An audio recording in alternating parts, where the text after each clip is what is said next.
Армысыздар достар, сіздермен Нұржан бауырларыңыз, және мен сіздерді бүгін құттықтағым келіп отыр.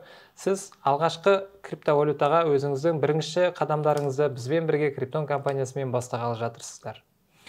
Жалпы өзім туралы кішкене айта кетейін. Мен есімім Нұржан. Осы курстың негізін қалаушысымын, осы компаниясының негізін қалаушысымын, және сіздердің басты спикерларыңыз болып табыламын. Достар, негізі осы салада біздің жүргенімізге уже 6 жылдан астам уақыт өтті. Осы уақытта өте көп қиыншылықтармен кездестік, әртүрлі тәсілдерді зерттедік, әртүрлі мошенниктармен жолықтық. Өте көп жаңа ақпаратты, өте көп тәжірибе жинадық деп айтсақ болады. Неге сіз бізді тыңдауыңыз керек? Өйткені біз сіздермен осы 6 жылдың ішінде жиналған тәжірибемізбен қазақ тілде, жалпақ тілмен, оңай тілмен сіздерге осының бәрін түсіндіргіміз келеді. Өйткені кезінде өзіміз бастаған кезде бізге ешкім айта алмады. Мынау ақ, мынау қара деп түсіндіре алмады. Қазақ тілі тұрмақ, орыс тілінде де ақпарат болмады. Қазір жалпы бұл нарықта проблема біреу ғана. Ақпарат бар, ол өте көп. Криптовалютаны бастағысы келетін адам, криптовалютаға қызығасыз ғой. Криптовалютаны бастағысы келетін адам неден бастарын білмейді. Жалпы мен сіздерге бүгін қысқаша бір цепочкасын түсіндіріп өтейін. Осы салада жалпы ең бастысы криптовалютаның не екенін түсіну керек. Криптовалюта не екен?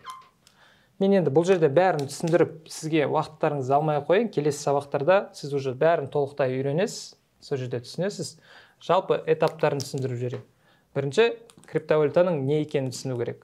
Ол жаңа технология, қай жерде қолданылады, қандай сұрақтарды шешеді, не үшін керек, соның бәрін осы жерде түсініп алу керексіз.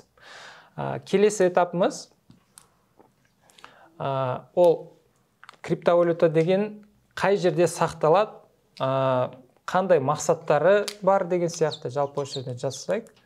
Мақсаты және қай жерде сақталады ол.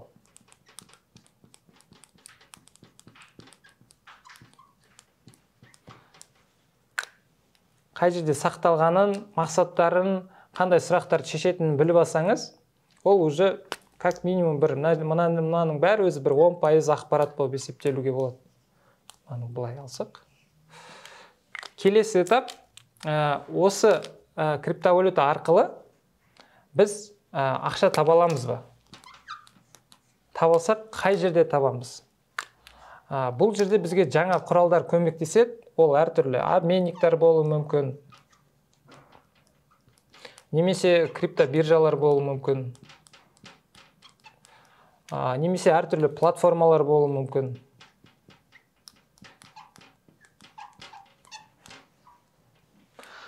Бұл тағы бір маңызды этаптардың бірі.